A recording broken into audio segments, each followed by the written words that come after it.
Bismillahirrahmanirrahim. Assalamualaikum warahmatullahi wabarakatuh. Selamat sejahtera bagi kita semua, ya keluarga Indonesia yang berbahagia. Sesi kali ini, ayo kita sama-sama belajar tentang neuroparenting practitioner. Ya, saya akan sharekan framework-nya atau kerangka kerjanya. Ya, kenapa harus ada kerangka kerja? Karena neuroparenting practitioner bagaimana Anda bisa menjalankan praktisnya, gitu kan. Jadi bisa runut, bisa sehingga betul-betul teman-teman bisa menjalankan bagaimana neuroparenting practitioner. Memang seyogianya kalau ingin lebih dalam ya Anda masuk di workshop yang program 32 jam ya gitu ya. Tapi bila ingin mengetahui sekilas saja gitu ya, saya sharekan tentang framework-nya, ya kerangka kerjanya sehingga teman-teman bisa belajar dikit, tapi itu nanti dirangkaikan gitu ya. Kalau ingin sudah jadi ya ikut workshop 32 jam gitu ya. Tapi kalau nggak ingin karena kesempatan, karena kesibukan dan sebagainya, bisa jadi Anda bisa belajar melalui channel Dr. Amir Zuhdi, ya, channel YouTube Dr. Amir Zuhdi, Framework Neuro Parenting.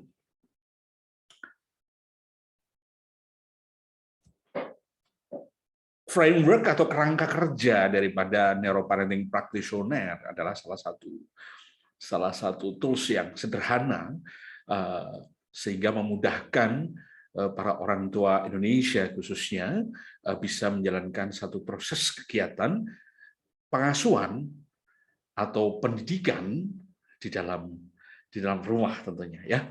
Oke, kita mulai dari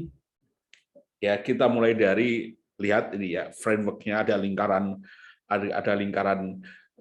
besar ya. Terus kemudian di dalamnya ada seperti tanaman bunga ya, taman bunga ya. Ada potnya, oke, teman-teman bisa lihat ada daunnya ada dua, oke. Terus kemudian ada sekuntum bunga yang akan mekrok gitu ya, yang akan mekar, oke. Terus kemudian di atasnya ada leader in kit, ya ini maksud saya children leadership ya, ini isinya adalah children leadership. Oke ya. Nah, ayo kita bedah sama-sama framework-nya. Yang pertama adalah children leadership. Ini merupakan satu tujuan utama ya di dalam satu proses pengasuhan. Jadi apapun teman-teman menginginkan anak Anda akan jadi ini, jadi itu ya, jadi dokter, jadi guru, jadi jadi pengusaha dan seterusnya, atau jadi presiden sekalipun ya, silakan. Namun demikian harus memiliki satu skill yang namanya leadership. Karena apa? Karena hidup di dunia ini ternyata salah satu tujuan utamanya adalah Anda menjadi pemimpin, menjadi khalifah fil ard gitu ya. Pemimpin untuk siapa? Untuk diri Anda sendiri, untuk diri kita sendiri. Nah, Ecosystem Posner memberikan satu tools, satu pemahaman tentang leadership ya. Leadership itu bukan anak Anda diajar leadership terus kemudian nanti ujung-ujungnya terus langsung jadi politisi, misalnya jadi presiden, ya boleh-boleh aja gitu ya. Cuman leadership itu, Ecosystem Posner memberikan satu gambaran, leadership itu keterampilan. Leadership itu kecakapan. Oke ya. Kecakapan terutama kecakapan untuk mengelola diri kita sendiri. Ya. Kecakapan agar kita bisa melakukan minimal tiga hal. Ya. Melakukan minimal 3 hal. Oke ya.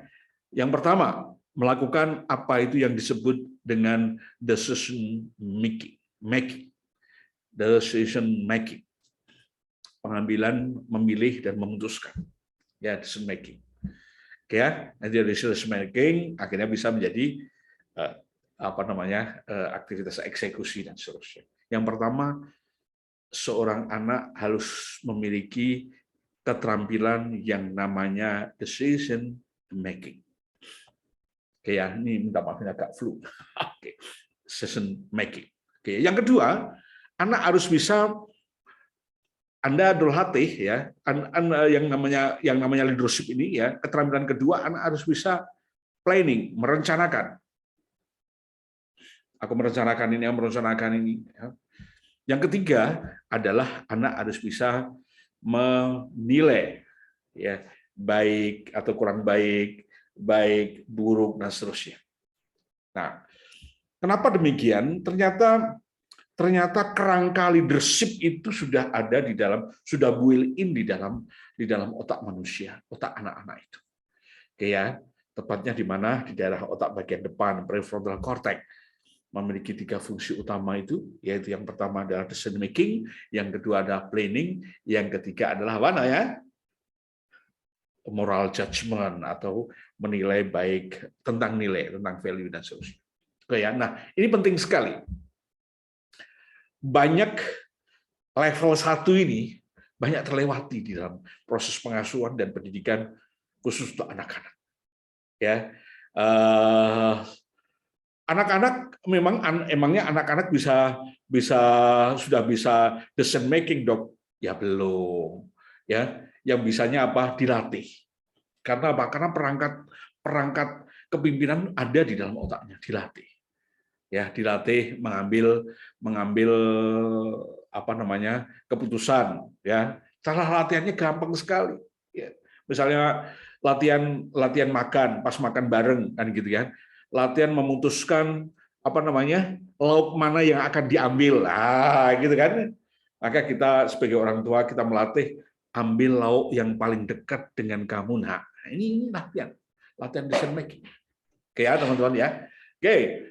Latihan perencanaan banyak, ya. Anda bisa berikan latihan untuk bermain Lego dan seterusnya. Oke, ya. Oke. Jadi yang pertama adalah children's leadership.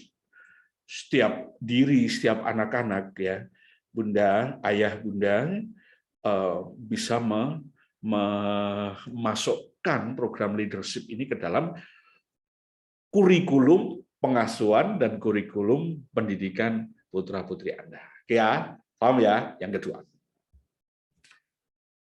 Setelah kita membahas tentang leadership, ya, kalau yang namanya tumbuh-tumbuhan itu kan kita harus mulai menyiapkan, kalau potnya ya dari pot dan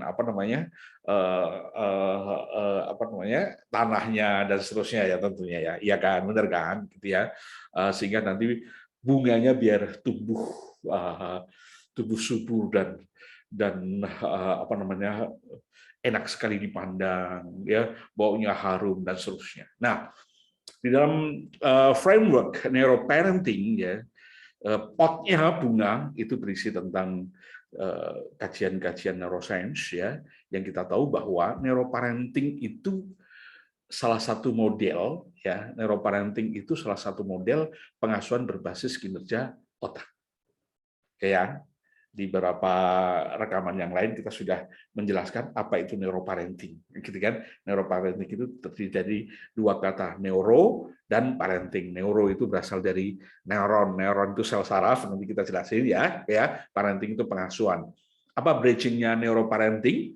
Ya, ternyata proses pengasuhan ini, proses parenting ini ternyata terjadinya di dalam sel saraf anak, oke, ya, terjadi di dalam sel saraf anak. Maka kajian neuroscience ini kita lebih fokus pada human brain development. Jadi bagaimana otak itu tumbuh dan berkembang. Oke, ya. Maka kita membahas banyak tentang child's brain. Seperti biasanya bahwa otak anak itu, otak kita, otak manusia itu terdiri dari 2 belahan. Ya, ingat belahan. Belahan itu terjemahan daripada hemisfer. Kenapa disebut belahan? karena mereka ada dua belahan ini saling integrated, saling berkolaborasi, saling terkoneksi, saling membackup satu dengan yang lain. Gitu ya. Nah, itu maka disebut belahan, maka disebut Roger Sperry menyebutkan ini sebagai dengan sebutan hemisferik. Ya, ada hemisferi kanan, ada belahan kanan, dan ada hemisferi kiri, belahan kiri. Nah, gitu ya kalau nyebut otak gitu ya. Ya sekarang kan ada otak kanan, otak kiri, ya sudah terlanjur ya. Yang tepat yang diajari oleh Roger Sperry yang menemukan ini ya, menyebutnya bahwa hemisferik, otak terdiri dari dua hemisfer, otak terdiri dari dua belahan ya. Belahan kanan atau disebut dengan hemisferi kanan, belahan kiri disebut dengan hemisferi kiri. Ya, belahan kanan akan bekerja bagus kalau di backup oleh belahan kiri akan bekerja bagus kalau di backup oleh belahan kanan. Masing-masing belahan ini ada istilah yang namanya dominansi.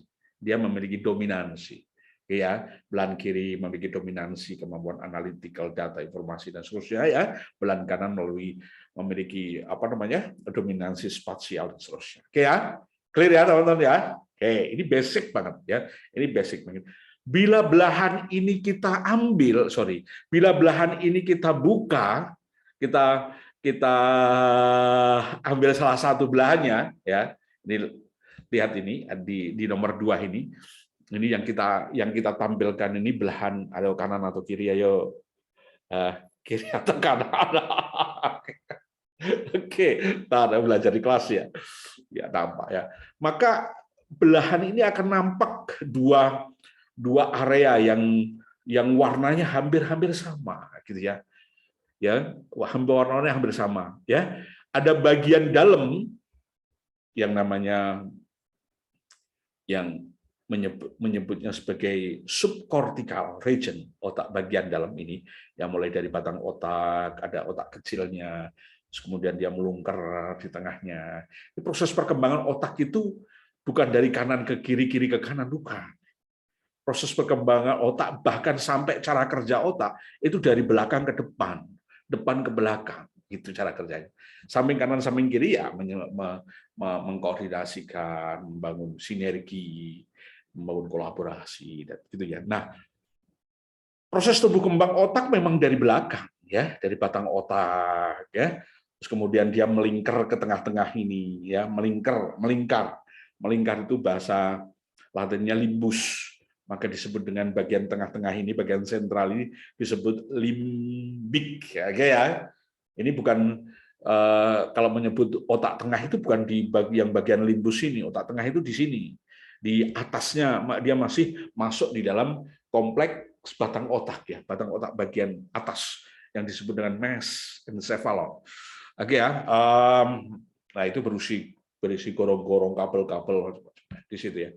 Oke ya, tentunya untuk aktivitas menghubungkan antara aktivitas dari batang otak cerebellum ya ke tengah, ke sentral maksud saya, sampai ke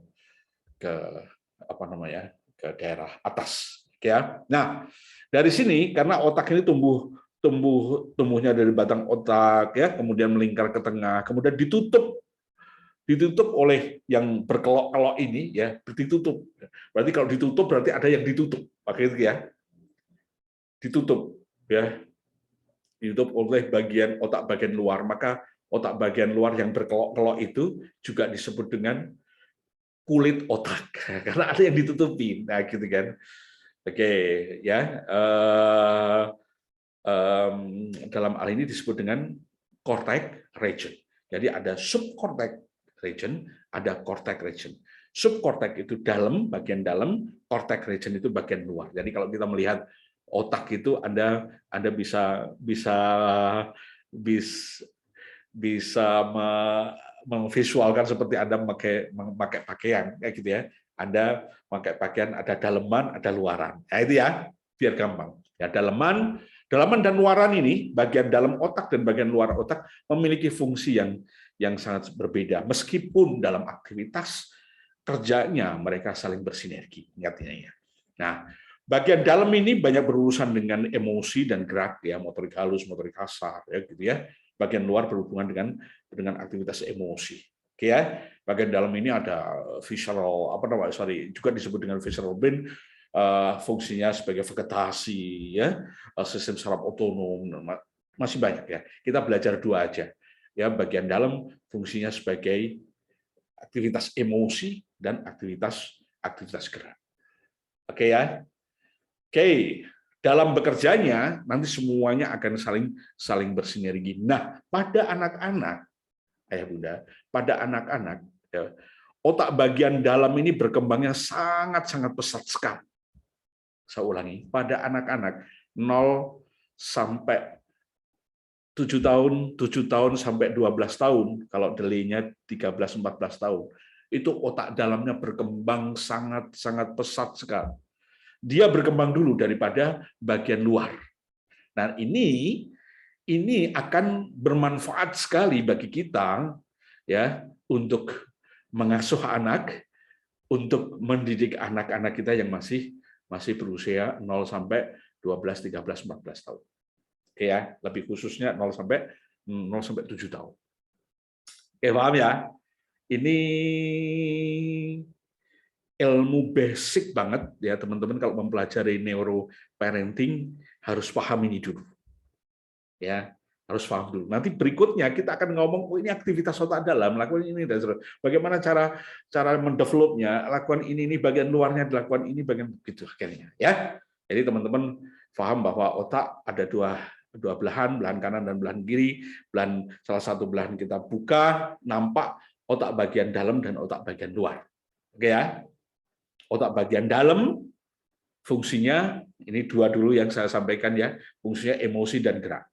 Yang lainnya banyak, tadi yang saya sebutkan vegetasi, sistem hormonal, ya, seks, lapar, haus, ya, itu bagian dalam, ya, sistem saraf otonom dan seterusnya. Nanti kita belajarnya sampai di situ ya. Terus kemudian bagian luar itu fungsinya untuk berpikir, ya, berpikir itu termasuk berbahasa, menata kata dan seterusnya. Nah, itu di bagian luar. Jadi ini yang harus kita pahami ya. Kenapa demikian? Karena pada otak anak itu otaknya akan tumbuh yang dalam dulu. Nanti anak-anak usia 12 tahun itu otak dalamnya sudah selesai tumbuh ya, terus dia melanjutkan perkembangan, sementara otak luarnya belum selesai tumbuh. Dia masih melanjutkan pertumbuhan sampai usia 18 tahun, rata-rata 21 tahun ya. Delaynya mungkin sekitar 24-25 tahun. Oke ya. Nah, ini sekilas tentang otak itu dibangun ya. Otak itu dibangun dengan sel-sel neuron. Ya, dengan sel-sel saraf. Ya, dibangun oleh sel-sel saraf. Ya, yang namanya neuron, yang tadi kita sebutkan neuroparenting itu ada dua kata, neuron, gitu ya, dan parenting. Neuron itu ini sel saraf ini, ya, parenting itu pengasuhan. Apa hubungannya pengasuhan dan sel saraf? Ternyata proses pengasuhan, ya termasuk pendidikan, itu terjadinya di tingkat sel-sel saraf. Artinya kalau sel-sel sarafnya anak-anak kita itu bermasalah, pasti bermasalah pengasuhannya, pasti. Belajarnya juga pasti bermasalah. Oke ya. Oke, kita lanjutkan. Nah, selain neuron ya, otak juga dibangun oleh sel penunjang. Ya, sel pendukung. Ya, yang disebut dengan sel glia. Ini ada beberapa referensi yang mengatakan di otak itu ada sel neuron aktif, ada sel neuron yang tidak aktif. Ada yang mengatakan gitu ya di referensi ya gitu ya. Sel neuron aktif itu jumlahnya 100 miliar kurang lebih ya. Kita pakai referensi yang banyak melaporkan meskipun sudah dinamis ini sekarang ya. Ada yang mengatakan 130 miliar, ada yang mengatakan 187 miliar dan seterusnya ya. Kita ambil yang 100 miliar dulu. Kayak biar gampang pembelajarannya. Terus kemudian sel glianya, sel pendukungnya, yang fungsinya salah satunya memberi makan pada neuron yang kalau neuron kan aktif kan butuh energi, butuh makan. yang mensuplai makanan itu yang namanya neuron pendukung tadi yang disebut glia ya atau neuroglia. Fungsinya memberikan makan. Selain memberikan makan, fungsi neuroglia itu memfiksir, biar nggak mencelat gitu loh. Kalau kerjaan neuron itu biar nggak mencelat, ya terfiksir, ya lengket, mengelim, boleh kata. Oke ya, clear ya tentang otak clear. Jadi kita akan membahas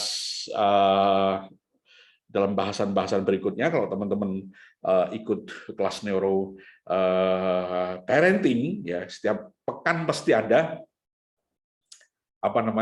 sharing kulon ya, kuliah online neuroscience, bisa parenting, ya neuroscience aplikatif ya, bisa neuroparenting, bisa neuro teaching, bisa neuro leadership ya. Saya mengampu 3 itu. Kalau neuromarketing apa-apa udah teman-teman yang lain. Oke? Clear ya teman-teman ya? Oke. Kita lanjutkan bahwa kenapa begitu penting ya, teman-teman. Dari ini saya ambil dari risetnya Nelson ini gitu, bahwa ada satu periode tumbuh kembang otak di mana periode itu diperlukan betul-betul agar anak itu ujung-ujungnya, kalau kita ngomong tentang pengasuhan dan pendidikan, ujung-ujungnya anak-anak biar apa? Biar cerdas. Oke ya. Nah, ada satu periode di mana periode itu sangat penting sekali untuk membangun kecerdasan anak. Kapan itu? Kurang lebih lamanya 12 tahun atau bisa 13 tahun, 14 tahun. Ya rata-rata 12 tahun. Ini lihat ini. Antara 0 ini anak lahir sampai 7 tahun, lihat ini perkembangannya. Jadi selalu saya mengatakan perhatikan anak-anak PAUD Anda, perhatikan anak-anak prasekolah Anda gitu ya. Ini karena otak menyediakan satu sarana yang tidak mungkin akan balik lagi. Beritahu sekali lagi ya, tidak mungkin akan feedback lagi gitu ya. Kalau itu sudah lewat, fase ini sudah tidak terjadi lagi gitu ya. Oke, ya maka kawal dengan benar untuk pembangunan kecerdasan anak di usia 7 tahun ya, kemudian 7 sampai 12 tahun ya. Ada kalau terlambat-lambatnya bisa sampai 14 tahun. Oke ya. Nah, ini kenapa saya selalu mengatakan bahwa pengasuhan itu adanya hanya 12 tahun. Sesudah itu kita sudah nggak bisa mengasuh lagi. Ya, nggak bisa mengimprove dengan seperti yang di 0 sampai 12 tahun itu. Ya, karena otak salah satunya otak memiliki kelebihan yang bernama neuroplasticity, maka dia tetap bisa kita improve ya, tapi tidak sehebat di sini. Ya, kajian neuroparenting ngubek-ubek darah ini aja. Ya, kenapa ancaman-ancaman itu ya, ancaman-ancaman pada anak itu bermasalah terhadap tumbuh kembang anak, jawabannya di sini. Kenapa anak-anak itu Anda harus perhatikan betul-betul aktivitas geraknya, jawabannya di sini. Kenapa anak-anak itu Anda harus kawal benar-benar kecerdasan emosinya, jawabannya di sini. Ya teman-teman. Nah, di era anak-anak itu, ya di era anak-anak khususnya 0 sampai 7 tahun itu ada 2 kecerdasan dasar yang teman-teman ya para orang tua Indonesia harus betul-betul kawal dengan baik gitu. Ya. Kalau di dalam neuroscience itu membahas kecerdasan kan kita bahas 5 ya. Kecerdasan kinestetik atau kecerdasan kendali gerak ya, atau kecerdasan motorik juga katakan gitu ya. Terus kemudian yang kedua adalah kecerdasan emosi, yang ketiga adalah kecerdasan rasio atau kognitif, ya kecerdasan, kemudian keempat kecerdasan sosial, yang kelima kecerdasan spiritual. Dari 5 kecerdasan itu kan akhirnya berkembang banyak kecerdasannya. Ya. Nah, dari 5 kecerdasan itu 2 kecerdasan ini fondasinya ketika masa anak-anak. Ya. Udah ya, clear ya. Oke. Anda bisa putar-putar lagi terus ini karena saya akan uploadkan di YouTube mungkin sekitar 30-an menit ya kalau nggak salah ya ini. Oke, ini sudah 20 menit ini. Oke ya 25-an lah gitu ya. Memang sengaja didesain nggak panjang banyak. Oke, selanjutnya. Oke ya. framework-nya. Kita sudah tahu tujuan utama apapun Anda akan mendesain anak Anda jadi anak soleh, soleha, anak Anda akan menjadi anak-anak yang hebat dan semuanya gitu. Semuanya itu harus memiliki satu keterampilan yang namanya keterampilan leadership. Oke ya. Percuma saja ya, Anda bisa merasakan anak Anda pinter tapi nggak bisa mengambil keputusan, anak Anda pinter tapi nggak bisa merencanakan, anak Anda pinter tapi nggak bisa memilih baik dan buruk. Oke, oke ya. Oke, kita sudah bahas tentang child brain yang paling mendasar ya. Ingat-ingat itu, putar-putar lagi ya. Yang ketiga, kerangkanya. Yang ketiga, daun pertama. Di child brain itu kalau di dalam neuroparenting practitioner kurang lebih kita akan membahas 9 otak asuh yang berkembang yang betul-betul berkembang. Sebenarnya lebih lagi ya, bukan hanya sekedar 9 otak asuh ya. Tapi minimal 9 otak asuh itu yang Anda harus teropong benar-benar ya di pengasuhan di 0 sampai 7 tahun. Karena 0 sampai 7 tahun itu basic benar ya. Basic benar untuk menjadi putra-putri Anda menjadi generasi robani, putra-putri kita menjadi generasi hebat Indonesia, ya itu dikawal betul-betul. Ya, clear ya teman-teman ya. Ya, child brain-nya clear. Kemudian yang berikutnya adalah daun pertama dari bunga tersebut yang namanya nurturing. Kemampuan mengasuh. Ya, sehebat-hebatnya Anda, setinggi-tingginya sekolah Anda, ya dalam mengasuh anak, ya saya ulangi, sehebat-hebatnya Anda, setinggi-tingginya pendidikan Anda dalam mengasuh dan mendidik anak Anda harus memiliki keterampilan yang satu ini. Ya, nggak boleh tidak. Ya, yang lain-lainnya bisa disingkirkan, tapi yang satu ini nggak boleh. Keterampilan apa itu? Keterampilan berpikir. Duh, kan kita sudah berpikir dong. Ya, iya. Kita sebagai orang tua seperti yang saya alami juga, sepertinya kita sudah berpikir, tapi ternyata belum masuk di keterampilan berpikir, belum masuk di skill of thinking. Ya, minimal teman-teman memiliki 2 kemampuan berpikir, ya, kemampuan berpikir emosi dan kemampuan berpikir rasio. Ini 2 ini, ya, minimal. Oke ya. Iya, di workshop neuroparenting kita ajari bagaimana mengasah 2 hal ini gitu ya.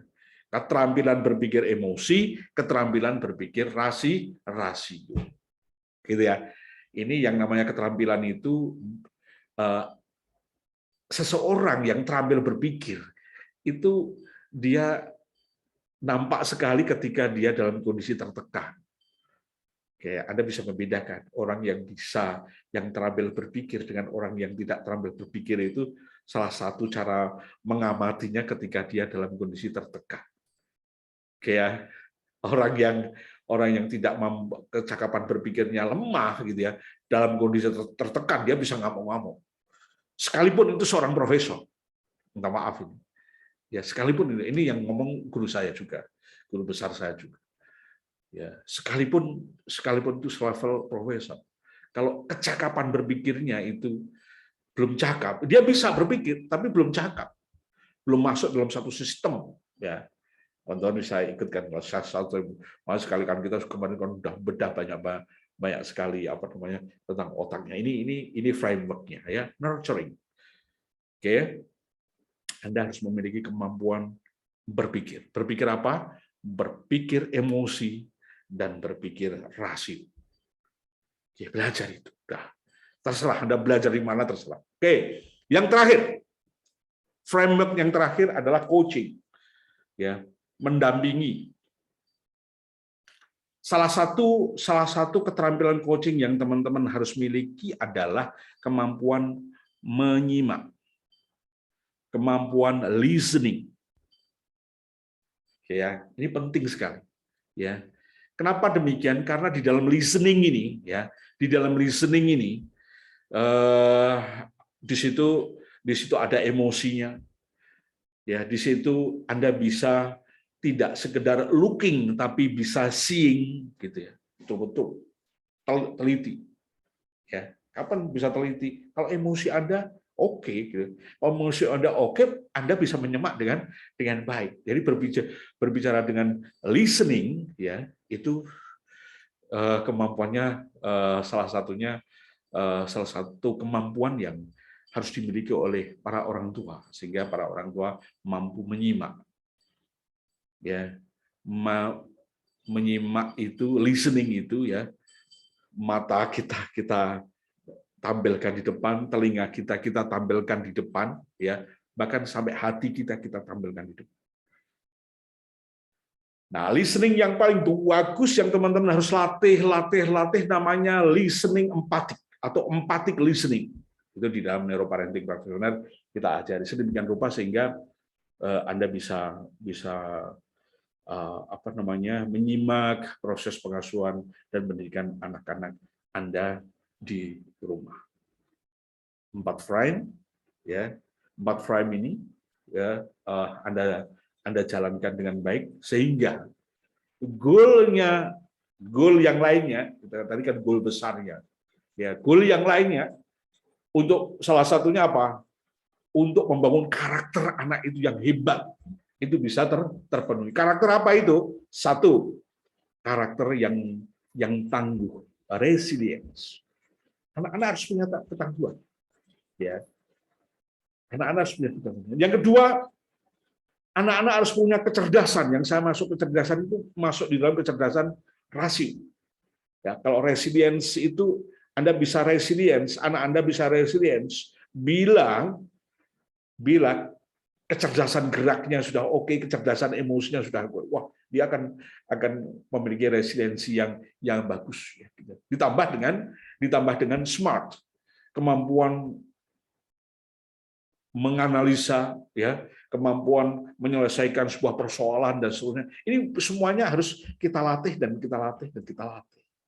pada usia anak-anak. Yang ketiga adalah moral judgment, akhlak mulia.